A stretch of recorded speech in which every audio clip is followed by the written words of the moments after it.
ಶ್ರೀ ಶಿರಡಿ ಸಾಯಿ ಸಚ್ಚರಿತೆ 25ನೇ ಅಧ್ಯಾಯ.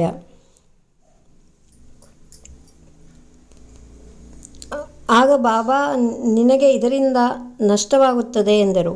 ಬಾಬಾ ಅವರ ಮಾತು ಸುಳ್ಳಾಗಲಿಲ್ಲ. ವರ್ತಕರು ಶೇಖರಿಸಿದ್ದ ಧಾನ್ಯಕ್ಕೆ ಬೆಲೆ ಇಳಿದು ನಷ್ಟವಾಯಿತು.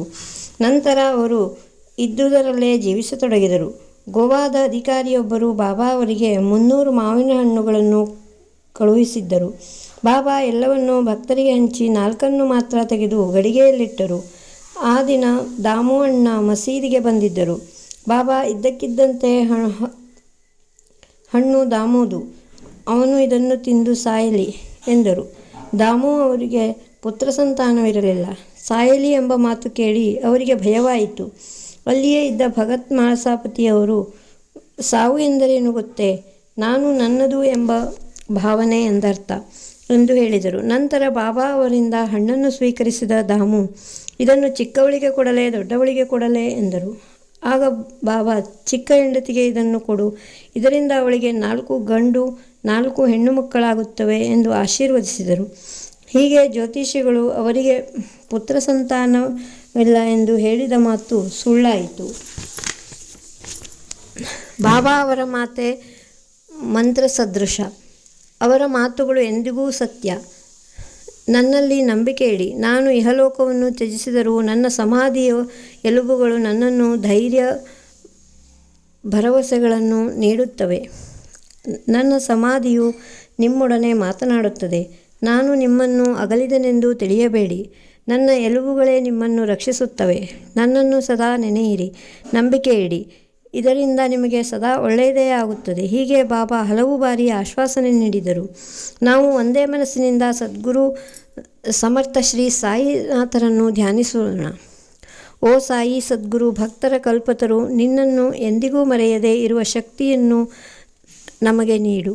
ಈ ಸಂಸಾರವೆಂಬ ಅಲೆಗಳ ನಡುವೆ ಸಿಲುಕಿ ಬಳುವ ನಮಗೆ ಬಿಡುಗಡೆಯ ದಾರಿ ತೋರಿಸು. ನಮ್ಮ ಇಂದ್ರಿಯ ಚಾಪಲ್ಯಗಳನ್ನು ದೂರ ಮಾಡು ಎನ್ನೋಣ. ಗುರುದೇವ, ನಮಗೆ ಆತ್ಮಜ್ಞಾನವು ಬೇಗ ದೊರೆಯುವಂತೆ ಅನುಗ್ರಹಿಸು. ನಮ್ಮ ಪುತ್ರ, ಮಿತ್ರ, ಪತ್ನಿ ಯಾರೂ ನಮ್ಮ ಕೊನೆಗಾಲದಲ್ಲಿ ನಮ್ಮ ನೆರವಿಗೆ ಬರುವುದಿಲ್ಲ. ಆನಂದ ಶಾಂತಿಗಳು ನಿನ್ನ ಕೃಪೆಯಿಂದ ಮಾತ್ರ ಸಿಗುತ್ತವೆ. ಹಾಳು ಹೊರಟೆಯಲ್ಲಿ ತೊಡಗದೆ ಸದಾ ನಿನ್ನ ನಾಮಸ್ಮರಣೆಯನ್ನು ಮಾಡುವಂತೆ ನಮಗೆ ಅನುಗ್ರಹಿಸು. ಅಶಾಂತಿಯನ್ನು ತೊಲಗಿಸಿ ನಮಗೆ ಪ್ರಸನ್ನ ಹಾಗೂ ನಿಶ್ಚಲ ಮನಸ್ಸನ್ನು ಕರುಣಿಸು. ನಿನ್ನ ಕೃಪೆ ಹಾಗೂ ನಮ್ಮ ಪೂರ್ವಜನ್ಮದ ಪುಣ್ಯ ವಿಶೇಷದಿಂದ ನಮ್ಮನ್ನು ಈ ಅಜ್ಞಾನದ ಸಂಕೋಲೆಯಿಂದ ಬಿಡುಗಡೆ ಮಾಡಿಸು. ನಿನ್ನನ್ನು ನಂಬಿದ ನಾವೇ ಧನ್ಯರು. ಹೀಗೆ ಬಾಬಾ ಅವರನ್ನು ಸದಾ ಸಮಯ ಸಿಕ್ಕಾಗಲೆಲ್ಲ ಪ್ರಾರ್ಥಿಸುತ್ತಿರಬೇಕು. ಒಮ್ಮೆ ಹೇಮಾಡ ಪಂತರು ಬಾಬಾ ಅವರ ಬಳಿ 2 ಪ್ರಶ್ನೆಗಳನ್ನು ಕೇಳಿ ಉತ್ತರ ಪಡೆದರು. ಬಾಬಾ, ನಿಮ್ಮ ಬಳಿ ಅನೇಕರು ಗುಂಪು ಗುಂಪಾಗಿ ಬರುತ್ತಾರೆ. ಎಲ್ಲರಿಗೂ ಫಲ ಸಿಗುತ್ತದೆಯೇ? ಬಾಬಾ, ಮಾವಿನ ಮರ ನೋಡು, ಅದರ ಹೂಗಳೆಲ್ಲ ಹಣ್ಣಾದರೆ ಎಷ್ಟು ಚಂದ. ಆದರೆ ಹೀಗಾದೀತೆ? ಎಷ್ಟೋ ಪುಷ್ಪಗಳು ಚಳಿ ಗಾಳಿ ಬಿಸಿಲಿಗೆ ಸಿಕ್ಕಿ ಉದುರಿ ಬೀಳುತ್ತವೆ, ಕೆಲವು ಮಾತ್ರ ಹಣ್ಣಾಗುತ್ತವೆ ಎಂದು ಉತ್ತರಿಸಿದರು. ಇನ್ನೊಂದು ಪ್ರಶ್ನೆ, ಬಾಬಾ, ನೀವು ಸಮಾಧಿಸ್ಥರಾದ ಮೇಲೆ ನಾನು ಆಶ್ರಯವಿಲ್ಲದೆ ಹೋಗುತ್ತೇನೆ. ನಾನು ಬದುಕಲು ಹೇಗೆ ಸಾಧ್ಯ? ಇದಕ್ಕೆ ಬಾಬಾ ಉತ್ತರ, ನೀನು ಎಲ್ಲೇ ಇರು, ಹೇಗೇ ಇರು, ನನ್ನನ್ನು ಸ್ಮರಿಸಿದಾಗೆಲ್ಲ ನಿನ್ನ ಬಳಿ ಬರುತ್ತೇನೆ. ಈ ರೀತಿ ಬಾಬಾ ತಮ್ಮ ಸಮಾಧಿಯ ನಂತರವೂ ಎಲ್ಲ ಭಕ್ತರೊಡನೆ ಮಾರ್ಗದರ್ಶಕರಾಗಿದ್ದಾರೆ. ಹೇಮಾಡ ಪಂತರ ತಂಗಿಯ ಮರಣವಾದಾಗ ಅವರು ತುಂಬ ಖಿನ್ನರಾದರು. ಅದೇ ಸಮಯಕ್ಕೆ ಅವರ ಸಹೋದರರು ಆಸ್ತಿಪಾಲು ಮಾಡಿಕೊಂಡರು. ಮನೆಯಲ್ಲಿ ಕಳ್ಳತನವಾಯಿತು. ಮನಸ್ಸಲ್ಲಿ ತುಂಬ ಗೊಂದಲ ಉಂಟಾಗಿ ಅವರಿಗೆ ದಿಕ್ಕೇ ತೋಚದಾಯಿತು. ಇದರಿಂದ ಅವರು ಅನ್ನ ಆಹಾರಗಳನ್ನೇ ತೊರೆದು ಕೊರಗುತ್ತಾ ಕುಳಿತರು. ಬಾಬಾ ಅವರಲ್ಲಿಗೆ ಹೋದಾಗ ಸಮಾಧಾನ ಚಿತ್ತದಿಂದಿರು ಎಂದು ಮಾತ್ರ ಆಶೀರ್ವದಿಸಿ ಧೈರ್ಯ ನೀಡಿ, ಅಪ್ಪ ಕುಲಕರ್ಣಿಯವರೆಗೆ ಮನೆಗೆ ಹೋಗಿ ಹಬ್ಬದ ಊಟ ಮಾಡು ಎಂದು ಹಣೆಗೆ ಗಂಧ ಬಿಟ್ಟು ಉದಿ ನೀಡಿ ಕಳುಹಿಸಿದರು.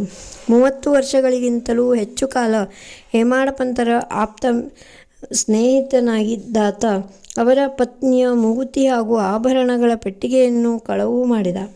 ಮಂಗಳಕರವಾದ ಮೂಗುತಿ ಕಳವಾದುದನ್ನು ನೋಡಿ ಹೇಮಾಡ ಪಂತರು ಬಾಬಾ ಅವರ ಭಾವಚಿತ್ರದ ಮುಂದೆ ನಿಂತು ಕಣ್ಣೀರಿಟ್ಟರು. ಮಾರನೆಯ ದಿನ ಆ ಸ್ನೇಹಿತನು ಅವರ ಮನೆಗೆ ಬಂದು, ಅಣ್ಣ, ತಿಳಿಯದೆ ದುರಾಸೆಯಿಂದ ಮಾಡಿದ ತಪ್ಪನ್ನು ಮನ್ನಿಸು. ಇಗೋ ನಿನ್ನ ಒಡವೆಯನ್ನು ಎಂದು ಕಳುವಾದ ಎಲ್ಲ ಒಡವೆಗಳನ್ನು ಅವರಿಗೆ ತಲುಪಿಸಿದ. ಹೀಗೆ ಬಾಬಾ ಅವರು ನೆನೆದವರ ಮನದಲ್ಲಿ ನಿಂತು ಬೇಡಿದ ಬಯಕೆಗಳನ್ನು ಈಡೇರಿಸುವ ಕಲ್ಪತರುವಾಗಿದ್ದಾರೆ ಎಂಬಲ್ಲಿಗೆ ಶ್ರೀ ಸಾಯಿ ಸಚ್ಚರಿತೆಯ 25ನೇ ಅಧ್ಯಾಯವು ಸಂಪೂರ್ಣವಾಯಿತು. ಸದ್ಗುರು ಸಾಯಿನಾಥ್ ಮಹಾರಾಜ್ ಕಿ ಜೈ.